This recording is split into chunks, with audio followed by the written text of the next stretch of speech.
Thanks again for having us and your participation in that little exercise.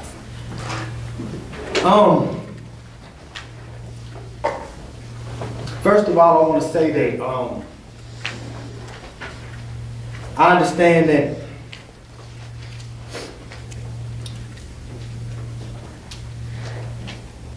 as probation officers, right? You're officers of the court, and so in the field, there's also sort of a thin line between, or there's that line that sometimes we can't cross as from counselor to a probation officer. But you know, the probation officer has to play multiple roles at times. Am I right? Sometimes, if so many of the children that are going through that are troubled don't have parents. You know, they don't have parents, so a lot of times you take on a parental role. But so often, some officers have 50 plus youth on a caseload. So in terms of trying to actually give each one the amount of attention that they need, it's kind of hard to do. That's an obstacle that you may face. Pay is probably another obstacle. You know, rent got to get paid, things got to get paid. And also counselors. You know, most of the time each department has a counseling department. So you send them to the counseling department. So before I continue, plug them in a resource, because the reality is this: most youth or juveniles aren't gone long enough to have a really significant change. So most of that comes from aftercare. You know, juvenile aftercare, because 6 months or actually 60 days, because the facility I work at houses them for 60 days, and the majority are on probation. And after 60 days, I think all they did was get some McDonald's out their system. You know what I'm saying? I mean, seriously. That's not long enough for an adolescent mind to make a significant change. You know what I'm saying? So the aftercare is a very important thing. Now, one thing I do +2 finding as probation officers and officers of the court working in cohesion with progressive-minded individuals that have been a part of that culture. Right? Okay, so I understand also what the brother mentioned in terms of the lock 'em up mentality. And I'm sure that it happens because we're human, we have emotions, and we get mad, we get angry. And unfortunately, we will begin to generalize it sometimes. We begin to generalize because, you know, you can't escape stereotypes. You know, you see the teardrops, you see the webs, and you see the gang tattoos, you automatically have to, you know, the illustration and the thought that comes along with that is inescapable, right? You know, the sagging pants, the gold teeth, whatever it is, the stereotype comes along with that. And we cannot forget, everybody's familiar with that pipeline effect, right? That pipeline to prison effect that comes from the home to the schooling and then to the system. As probation officers, I'm sure that you have developed or should develop a sense of accountability and feel like at some point that you fail when that child doesn't make a change. Or how effective have we been in terms of making sure that child makes a change? Because me, I feel like a failure each time a child has to get discharged from the facility. I feel like, you know, but they don't, for the most part, they don't say we failed. They just say that it's that child, it's that child. Not understanding that it's conditions that produce that mentality. It's situations that produce that mentality. So it's not just, I mean, we can't, I say we can't, too many times that child, and we're aiming at that central figure or the person instead of the condition that produced that person or that mentality and the background that produced that mentality. For instance, Where I live in Fort Bend, I live in Missouri City. And guess what? Fort Bend are in discussion about shutting down 4 low-performing schools. So if these are 4 low-performing schools that you want to shut down, what happens next? Somebody tell me, what happens after that? You shut down these low-performing schools and you take away funding from the special projects that these schools have, what's next? Right? So on, so on, so on. And then let's send, as probation officer, I know sometimes you have to make tough decisions and send a juvenile to Chunker Rock, Texas, where he don't, where he's, that far away from his parents. Chunker Rock, Texas. Y'all caught that a little late. Like, is there a Chunker Rock, Texas? Where's that at?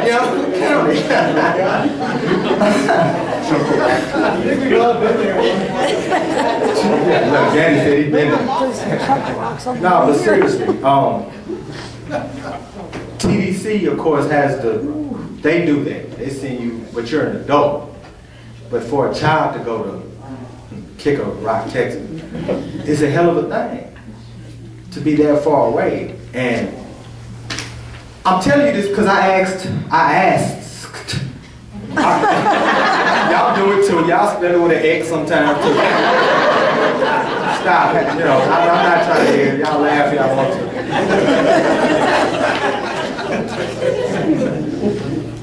I called. See, y'all won't leave me alone. I called my old juvenile probation officer before I came to this event. I said, man, you know what? I'm getting ready to go talk to a whole bunch of you. And I need to know, how was I when I was on probation? Help me out. Give me some, give me some input so I understand, where you're coming from. Because I always want to know where you're coming from also. And he was like, well, you always had a level head. You just didn't want to do right. I was like, well, how the hell did I have a level head? Right. I didn't want to do right. I mean, what was it? I flunked 30 piss tests. You know what I mean? Stuff like that. But, no, seriously, I mean, and the cycle is as such. Suspension, detention, alternative school. And then here they come. Here they come.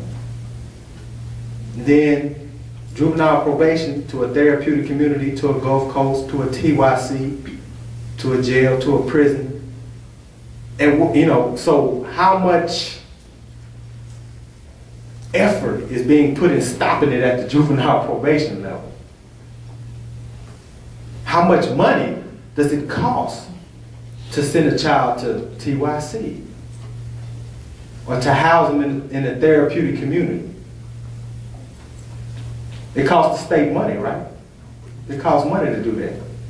And they're operating on a certain budget. Does it cost more to send them to school or to a facility? So what's that mean? Tell me what that means. Put more emphasis on training instead of educating.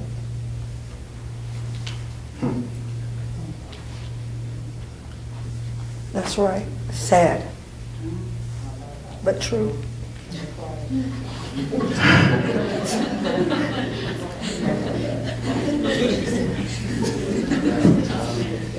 Okay, we're all intelligent enough to know all that.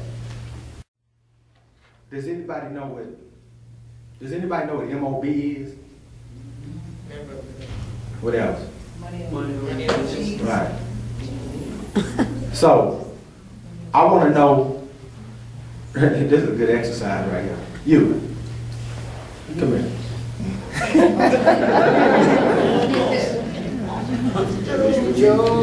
I'm going to give you an example of something. What do you tell somebody who, okay, we have personal philosophies, remember that. And what you call gangs, they call what? Families. That's very important. So what does that consist of? What else do they call it? Mostly the Latinos say families, but what do predominantly African Americans say?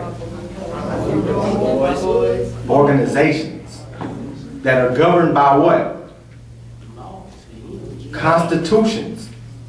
Are you familiar with the constitutions of the Crips and Bloods on your caseload?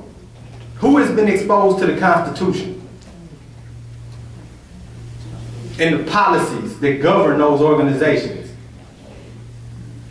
Because that's what you're dealing with. They have constitutions and rules and laws that govern their organization, which therefore governs their behavior and their mentality. Right? So, when you say MOB, if I say MOB is a part of my policy, the G code, what's the G code? Not necessarily. See what I'm saying? I can shoot all over y'all head all day long. I promise you I could. And miss you. You see what I'm saying? And this is what's on your caseloads. So what do you tell someone who says money over B, or let's just say MOB in the general sense, and let's not deal with the Bloods right now. Let's just deal with money over B's. Too many women in the room that just throw that out there like that. I mean, seriously, you know, no offense, they think like this. You know what I'm saying? MOB, what do you say? This is what I believe in, MOB. What do you tell me? So, I'll ask, so what is MOB? I just told you, money over B. What does that mean to you? It means, gotta get this money before P. And so then I'm gonna dig a little further, I'm gonna ask, well, how are your ways of getting that money? Who are you willing to push down to get that money? What are you willing to set aside? What are you gonna consider?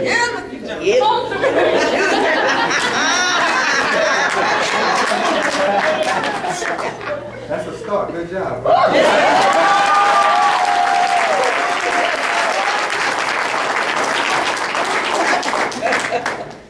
That's a pretty good start right there.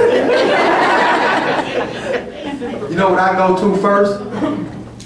Do you go to school? No. You got a mama, don't you? Oh man, you get them all the time dealing with their mama. Yeah. What about your mama and your sister? Money over them too, right? Just even using the term B's and H, because you know they refer to women as B's and H's. So I'll be like, okay, what about your mama and your sister? Oh, that's a cool B, ain't it? Yeah. And they be like, wait a minute, what's your, we just using it in general, right? You just saying it in general, so yeah, your sister a cool B. Seriously, I get that wrong with them, and they'd be like, okay, I see what you're saying, man. Damn, you ain't got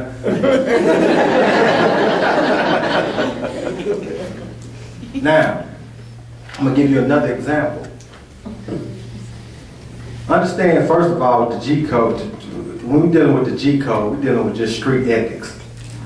You know what I'm saying, basically? The rules of the street, the rules of the game.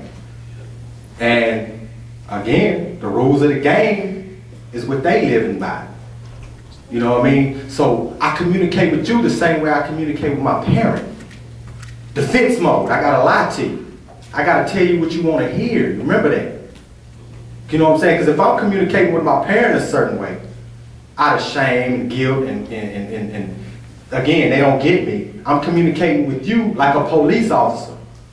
I'm just cooperating with you. You know what I'm saying? Whatever, okay, yes, I did, yes, yes, yes. No, no. And that's it. For the most part, I'm saying, yeah, there are some exceptions because some of you have had some breakthrough. But, say for instance, they're gonna call themselves gangsters, right? They're gonna call themselves soldiers. That's what you have on your case, though. Gangsters, soldiers, pimps, players, ballers, all that. Do you know what all those things are? But one thing to do is to help them redefine those things. Like say for instance, dealing with a soldier. I always tell them, well, what is a soldier? You know, a soldier, first of all, is one who is trained to deal with battle. Trained in the art of war or whatever to be able to understand his terrain. And you know, when you put it to him like that, it's like, what are you talking about?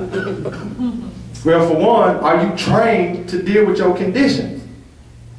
A soldier must have a mission first. You know what I mean? A soldier is dedicated to a cause, and he has a mission.